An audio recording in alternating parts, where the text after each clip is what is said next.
فاطمہ سو رہی ہے۔ کلثوم، فاطمہ اٹھ جاؤ، اسکول کو وقت ہو گیا ہے، جلدی سے اٹھو اور اسکول جاؤ۔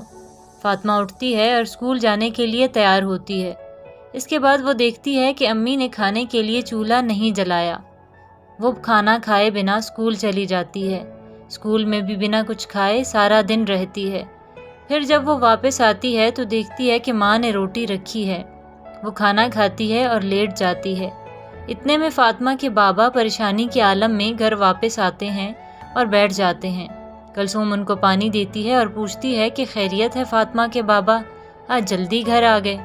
ناصر ایک سرد آہ بھرتا ہے اور کوئی جواب نہیں دیتا۔ پھر پاس بیٹھی فاطمہ کو دیکھتا ہے اور کہتا ہے جاؤ جا کے باہر کھیلو۔ فاطمہ ہنستی ہوئی باہر کھیلنے کو چلی جاتی ہے۔ کلثوم پھر پوچھتی ہے کہ کلثوم کے ابو کیا بات ہے؟ ناصر، مجھے کام سے نکال دیا گیا ہے اور میرے بچے ہوئے پیسے بھی نہیں دیے۔ کلثوم، کیوں ایسا کیوں کیا ہے کام والوں نے؟ ناصر، میں نے مالک سے پچھلی مزدوری کے پیسے مانگے کہ میرے گھر میں کھانے کو کچھ نہیں ہے، خدا کے واسطے مجھے آج پیسے دے دو، میں نے گھر میں کھانے کا سامان لے کر جانا ہے، ورنہ آج بھی ہم کچھ نہیں کھا پائیں گے۔ تو مالک نے کہا ایک تو تم اس قابل نہیں کہ تم یہ سب کام کر سکو، ہم تو تم سے کچھ کرواتے ہی نہیں، اور دوسرا یہ کہ 2 منٹ بعد تو تم تھک جاتے ہو اور اب تو تمہیں باتیں بھی آنے لگی ہیں۔ یاد کرو وہ وقت کتنی منتیں کر کے کام مانگا تھا، اور جب میں نے مالک سے پیسے مانگے تو اس نے مجھے سب کے سامنے باتیں سنائیں اور گالیاں دی اور دھکے مار کر نکال دیا، اور کہنے لگا جاؤ کر لو جو کرنا ہے، نہیں دوں گا پیسے۔ کلثوم، اللہ سب دیکھ رہا ہے، فاطمہ کے ابا اللہ ضرور انصاف کرے گا، آپ پریشان نہ ہوں اور پانی پئیں۔ ناصر، ہاں بس پانی ہی تو پینے کو رہ گیا ہے۔ اس کے بعد وہ اٹھ کر باہر جانے لگتا ہے تو دیکھتا ہے کہ فاطمہ دروازے کے پیچھے کھڑی تھی۔ وہ اسے دیکھ کر سارے غم بھلا کر اسے ایک مسکان دیتا ہے اور چلا جاتا ہے۔ شام کو ناصر واپس گھر آتا ہے تو اس کے سر سے خون بہہ رہا ہوتا ہے اور کپڑے بھی بے حد گندے ہوتے ہیں۔ جیسے ہی وہ گھر آتا ہے کلثوم ناصر کو دیکھ کر رونے لگتی ہے اور شور کرنے لگتی ہے۔ فاطمہ بھی دیکھ کر رونے لگتی ہے۔ ناصر دونوں سے غصہ ہوتا ہے اور کہتا ہے چپ ہو جاؤ، اور اپنا خون صاف کرنے لگتا ہے اور پانی پیتا ہے۔ کلثوم ناصر سے پوچھتی ہے یہ سب کیا ہے اور کیا ہوا ہے؟ ناصر، چپ ہو جاؤ خدا کے واسطے، میں ابھی زندہ ہوں، مرا نہیں۔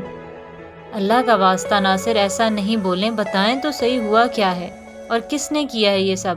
فاطمہ سہمی ہوئی اپنے ماں کے پیچھے کھڑی ہوتی ہے۔ فاطمہ جاؤ سو جاؤ۔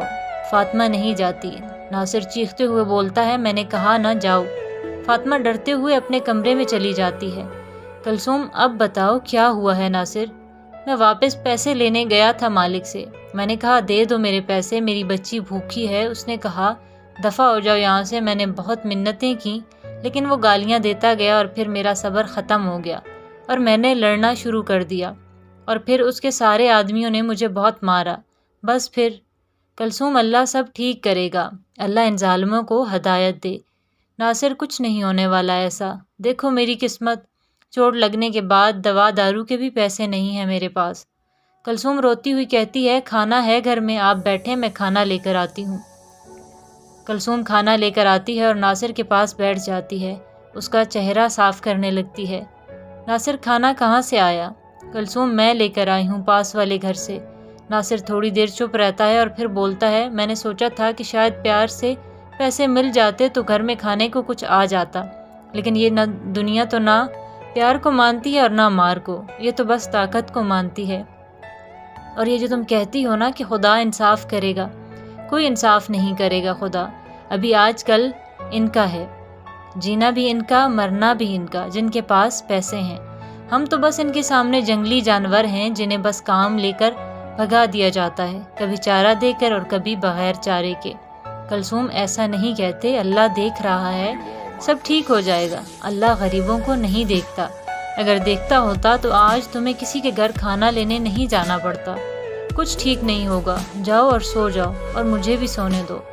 فاطمہ سن رہی ہوتی ہے اور پھر اپنی ماں کے پاس جا کر لیٹ جاتی ہے اور ساری رات اپنی ماں کو روتے ہوئے دیکھتی ہے۔ اگلی صبح پھر فاطمہ اسکول بھوکی جاتی ہے اور ناصر زخمی ہوتے ہوئے بھی کام ڈھونڈنے کو جاتا ہے تاکہ کچھ پیسے مل جائیں، پر کوئی کام نہیں ملتا۔ کلثوم آج پھر پاس والے گھر سے کچھ کھانے کو مانگ لاتی ہے اور 2 دن یوں ہی گزر جاتے ہیں۔ روز روز کام پر جاتا ہوں لیکن کام نہیں ملتا، کبھی کوئی کام کروانا نہیں چاہتا اور کبھی کوئی کام کروا کر پیسے نہیں دیتا۔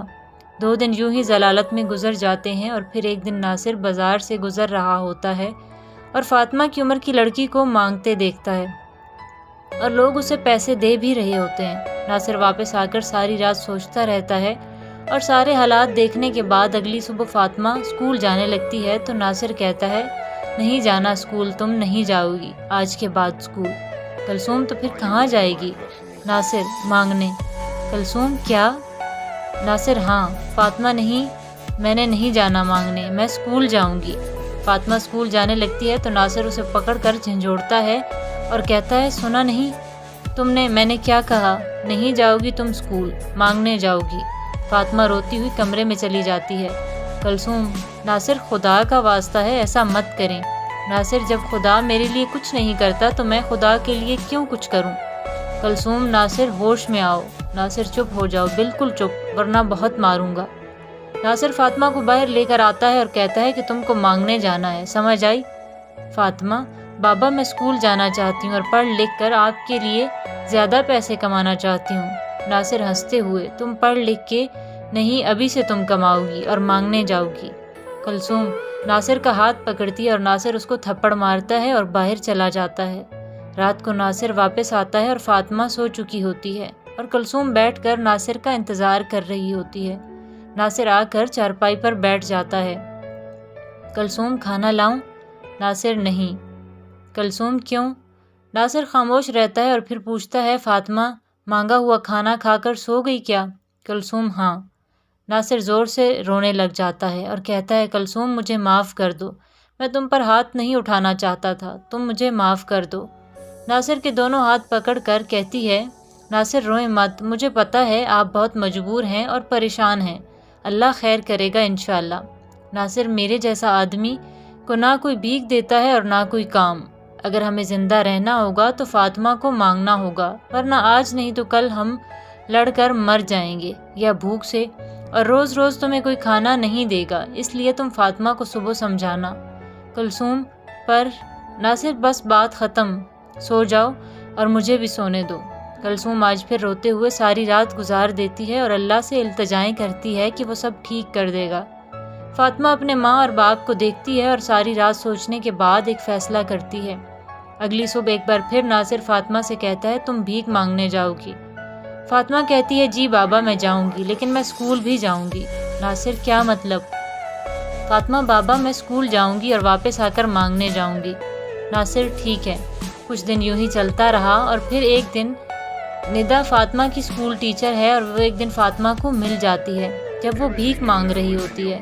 ندا جب فاطمہ کو مانگتے دیکھتی ہے تو اس کو بہت غصہ آتا ہے، لیکن وہ فاطمہ کو کچھ نہیں کہتی۔ اگلے دن ندا فاطمہ سے بہت حقیر رویہ رکھتی ہے، جیسے اسے کچھ پتہ نہیں۔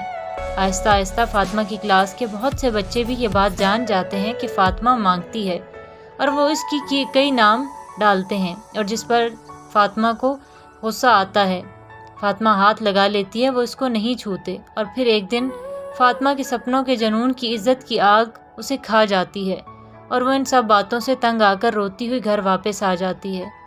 فاطمہ اسکول جانا چھوڑ دیتی ہے اور دن رات بھیک مانگنے لگتی ہے، جس سے اس کے گھر کا چولہا جلتا ہے۔ ایک رات وقت فاطمہ سڑک پر موجود ایک برگر پوائنٹ پر کھڑی ہوتی ہے اور اس کا بھی دل کرتا ہے کہ وہ بھی برگر کھائے۔ اتنے میں ایک 21 سالہ لڑکا آتا ہے اور برگر کا آرڈر دیتا ہے۔ اس سے بھی مانگنے لگتی ہے اور کہتی ہے کہ مجھے بھی برگر لے کر دو۔ وہ لڑکا کہتا ہے، میرے پاس ابھی اور پیسے نہیں ہیں اور میں یہ برگر اپنے دوست کے لیے لے کر جا رہا ہوں، لیکن فاطمہ پھر بھی اس کی جان نہیں چھوڑتی اور کہتی ہے کہ لے دینا برگر۔ وہ لڑکا فاطمہ کے نرم لہجے اور اردو سے بہت متاثر ہوتا ہے اور کہتا ہے، تم اسکول کیوں نہیں جاتی اور اس وقت یہاں کیا کر رہی ہو؟ فاطمہ ایک سرد آہ بھرتی ہے اور کہتی ہے، میں جاتی تھی نا اسکول، اور پھر آسمان کی طرف دیکھنے لگتی ہے جیسے کسی کی تلاش میں ہو۔ لڑکا کہتا ہے، تو پھر اب کیوں نہیں جاتی ہو اسکول؟ فاطمہ کہیں کھو سی جاتی ہے اور پھر کہتی ہے، میرا ایک بستہ تھا، ایک یونیفارم تھا، ایک اسکول تھا اور میں روز اسکول جاتی تھی۔ پھر وہ لڑکا جو فاطمہ کی بات بڑی توجہ سے سن رہا تھا فاطمہ کے چپ ہو جانے پر پوچھنے لگتا ہے، پھر بیٹا چپ کیوں ہو گئی؟ بولو بیٹا پھر کیا ہوا؟ فاطمہ اور پھر سارے درد چھپا کر ہنسنے لگتی ہے اور کہتی ہے، مجھے برگر لے کر دو۔ لڑکا بھی درد ڈھونڈنے میں بہت ماہر تھا۔ وہ لڑکا بڑے پیار سے فاطمہ سے پوچھتا ہے کہ پہلے یہ بتاؤ بیٹا، آپ نے اسکول کیوں چھوڑا؟ فاطمہ سر جھکا کر، ابا کہتے ہیں بھیک مانگو، اس لیے چھوڑ دیا۔ لڑکا، بیٹا کیا آپ اسکول جانا چاہتی ہو؟ فاطمہ پھیکا سا سر ہلا کے، جی میں اسکول جانا چاہتی ہوں، لیکن ابا نہیں مانتے۔ لڑکا، آپ کے بابا کو پیسے چاہیے؟ فاطمہ، جی ہاں۔ لڑکا، کیا میں اگر پیسے دوں تو تم اسکول جاؤ گی؟ جی ہاں۔ لڑکا، کتنے پیسے چاہیے؟ فاطمہ کو وہ دن یاد آ جاتے ہیں جب اسکول کے بچوں اور ٹیچر نے اسے ذلیل کیا تھا۔ لڑکا، کہاں کھو گئی ہو، بتاؤ کتنے پیسے چاہیے؟ شاباش بتاؤ۔ فاطمہ، نہیں مجھے نہیں جانا اسکول۔ لڑکا، کیوں نہیں جانا؟ فاطمہ لڑکے کو ساری بات بتاتی ہے اور آخر میں یہ کہتے ہوئے کہ اسکول جاتی تھی تو سب بچے یہ پوچھتے تھے کہ بھیک کیوں مانگنے جاتی ہو، اور بھیک مانگنے جاتی ہوں تو سب پوچھتے ہیں اسکول کیوں نہیں جاتی، اور اگر بھیک نہ مانگوں تو بابا پوچھتے ہیں بھیک مانگنے کیوں نہیں جاتی۔ اب آپ ہی بتائیں صاحب، ان پیسوں سے میں اسکول چلی بھی جاؤں تو کیا میں ان بچوں اور میڈم سے آنکھ ملا پاؤں گی؟ اور کبھی اگر آنکھ ملا بھی لی تو کیا خود میں آنکھ ملا سکوں گی؟ لڑکا فاطمہ کا منہ دیکھتا رہ جاتا ہے اور چپ ہو جاتا ہے۔ فاطمہ درد کی شدید کیفیت سے اپنی سسکیاں مزید روکتے ہوئے، نہیں صاحب نہیں ملا سکوں گی۔ فاطمہ، صاحب غریبوں کے ہاتھ بھیک مانگتے ہی اچھے لگتے ہیں، قلم پکڑتے نہیں۔ اور پھر فاطمہ روتی ہوئی بھاگ جاتی ہے اور اس کے الفاظ دور تک بازگشت کرتے سنائی دیتے ہیں، نہیں جانا مجھے اسکول، نہیں جانا، کبھی نہیں جانا مجھے اسکول۔ اور ایک امیر شہر جہاں نہ جانے کتنے نامور اور امیر عظیم لوگ رہتے ہیں، وہاں ایک 8 یا 10 سال کی بچی خود سے آنکھ ملانے سے محروم ہو گئی تھی۔